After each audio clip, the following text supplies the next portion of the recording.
यह कहानी है एक बूढ़े मजबूर पिता की।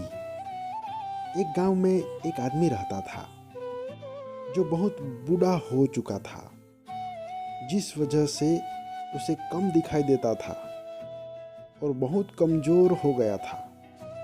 इसीलिए अपनी बची कुछ जिंदगी अपने बेटे के साथ बिता सके, इसलिए शहर में रह रहे उसके बेटे के घर रहने चला गया। बेटा एक शहर के छोटे मकान में रहता था। मकान तो उसका छोटा था, लेकिन उसके अंदर जो चीजें थी वह महंगी थी। उस मकान में बेटा, उसकी पत्नी और उनका एक 5 साल का बच्चा, यह छोटा सा परिवार साथ मिलकर रहता था। बूढ़े पिता के आने से उनके परिवार का एक सदस्य और बढ़ गया। यह पूरा परिवार रोज सुबह शाम डाइनिंग टेबल पर साथ में खाना खाया करता। बूढ़ा पिता अपनी कमजोरी के चलते हमेशा खाने की चीजें नीचे गिराता रहता और कई बार कांच के बर्तन भी टूट जाया करते थे। कुछ दिनों तक तो बहू और बेटे ने यह सब सहन किया, लेकिन बाद में वे दोनों बूढ़े की ऐसी हरकतों से चिढ़ने लगे। एक दिन बेटे ने कहा कि ऐसा कब तक चलेगा, हमें कुछ करना पड़ेगा। उसकी पत्नी भी इस बात से सहमत हुई। अगले दिन बेटा कहीं से एक पुराना मेज लेकर आया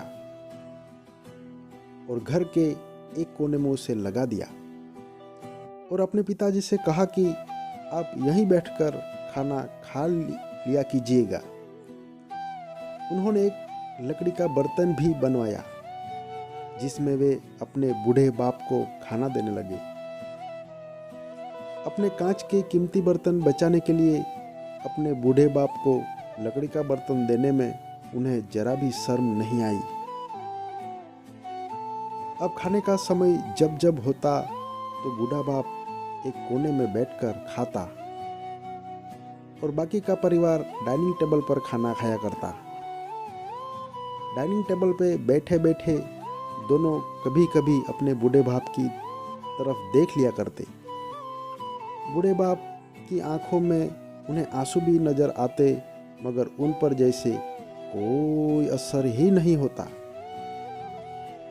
बूढ़े का पोता भी यह नज़ारा हमेशा देखता और वह अपने में ही खोया रहता। एक दिन जब पति पत्नी डाइनिंग टेबल पर बैठकर खाना खा रहे थे, तब उनका बच्चा जमीन पर बैठकर कुछ कर रहा था।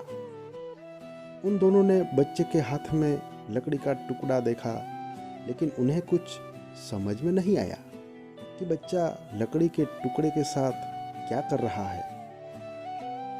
जब बच्चे के पिता ने उससे पूछा कि बेटा आओ खाना खा लो, तुम नीचे बैठकर क्या कर रहे हो, तब बच्चे ने भोलेपन से कहा, अरे मम्मी पापा, मैं आप दोनों के लिए लकड़ी का बर्तन बना रहा हूँ ताकि आप लोग जब बूढ़े हो जाओ तो उस दिन में खाना दे सकूं।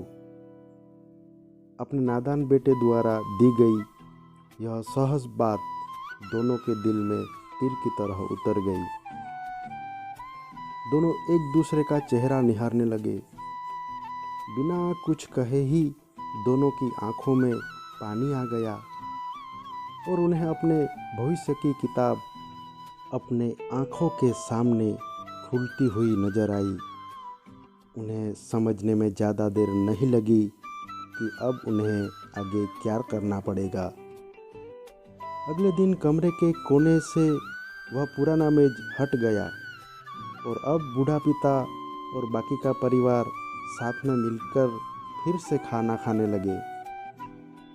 बूढ़े की कमजोरी की वजह से हो रही गलतियां भी अब किसी को नहीं चिढ़ाती थी। दोस्तों, यह कहानी हमें बताती है, हर वह पत्ता जो आज हरा है वह कल सूखेगा और डाली से नीचे भी गिरेगा। इसलिए हमें अपने बड़े बूढ़ों का हमेशा ख्याल रखना चाहिए और हमें हमारे माता पिता और बुजुर्गों के साथ वैसा ही व्यवहार करना चाहिए जैसा हम चाहते हैं कि हमारे बूढ़े होने के बाद हमारे बच्चे हमारे साथ करें। धन्यवाद।